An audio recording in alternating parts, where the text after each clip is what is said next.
Hey beauties, welcome back to my channel. Today I'm going to be doing a quick overview and eye look using the new Mercier Parisian Nudes eyeshadow palette. I was asked to do this because I recently used their face and cheek palette. This is called the La Palette Naturelle in one of my Get Ready With Me trying new makeup.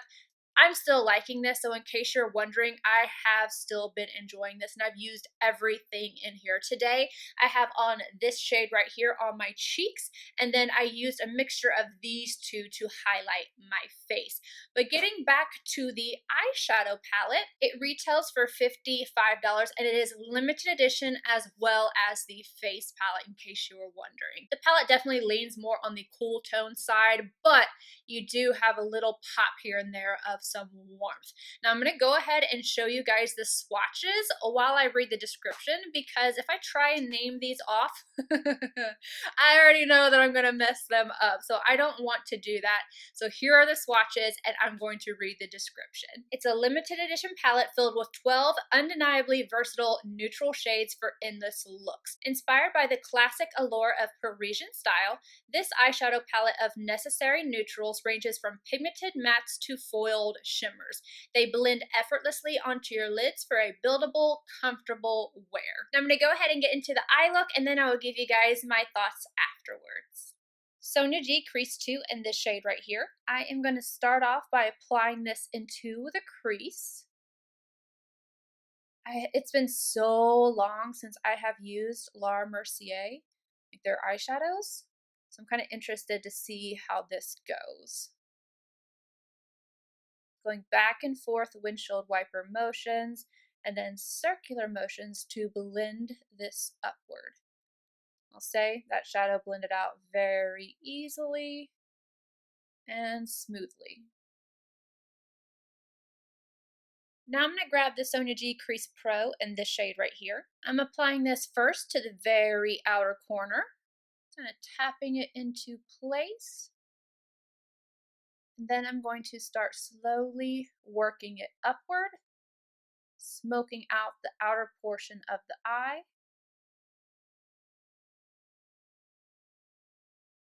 These are really, really soft. Like, they blend out very easily. It's like this is going to be a palette that just is one of those just effortlessly used palettes, if that makes sense. Effortless to use, that probably makes more sense. I'm bringing the shade about 3/4 of the way in, but I'm not going to bring it all the way to the inner corner. Wayne Goss number 19 in this shade. I'm going to further deepen up this outer V.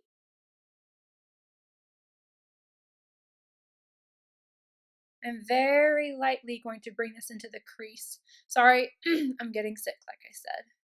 Or actually, I am sick. Ugh.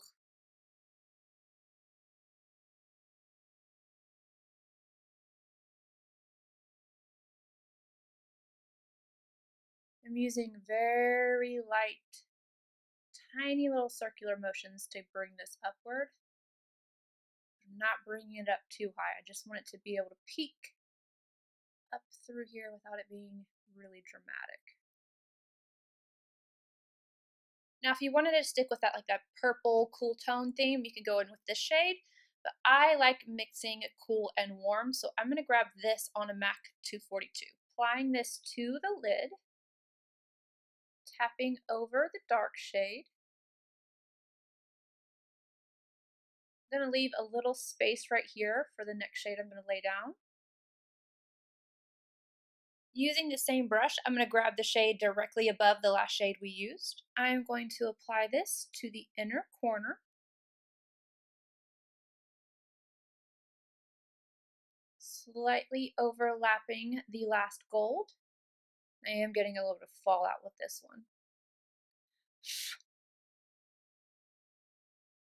Again, I'm still using the same brush. I just wiped it off, and I'm going to grab this shade. I'm highlighting my brow arch, kind of cleaning up the edges of the other shades.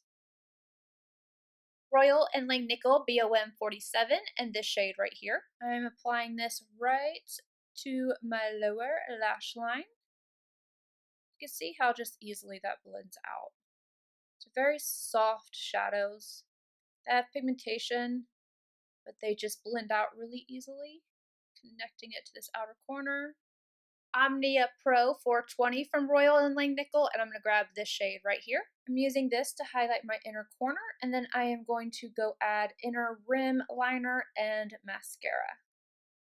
To finish off the look, Milk Boss liner, top inner rim, mascara, but then I also decided that I wanted to add liner to the top lash line, as well as just a tiny, tiny bit right up against the lashes on the lower lash line.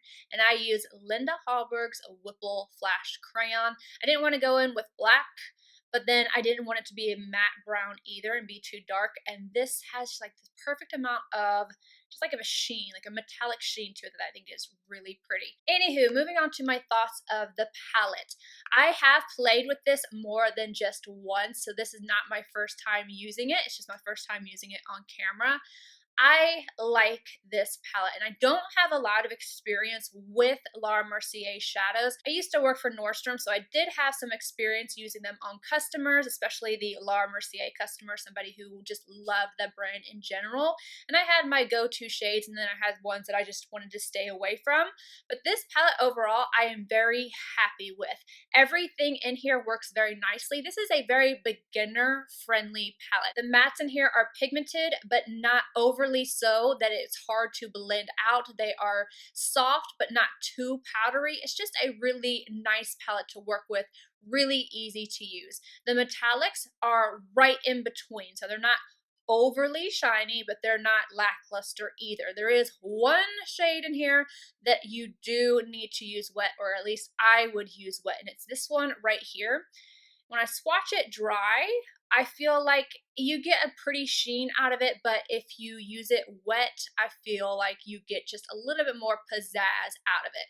Overall, I think this is beautiful. This blue right here is still, look at the pigmentation on that. This one is gorgeous. I really liked this shade that I used to deepen up the crease first.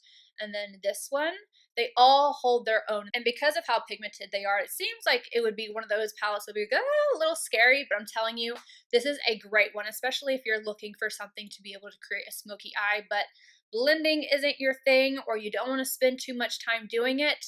This is a good one. Quick disclaimer before I go, this was sent to me, so I just want to let you guys know. I told you guys that this was sent to me in my Get Ready With Me, but I don't remember if I said anything about this one. But both of these products were sent to me from Laura Mercier, and I am happy with them both. I hope you guys enjoyed this look. Let me know if you did by giving a thumbs up. Subscribe if you're not already, and I will see you guys in my next video. Bye, guys.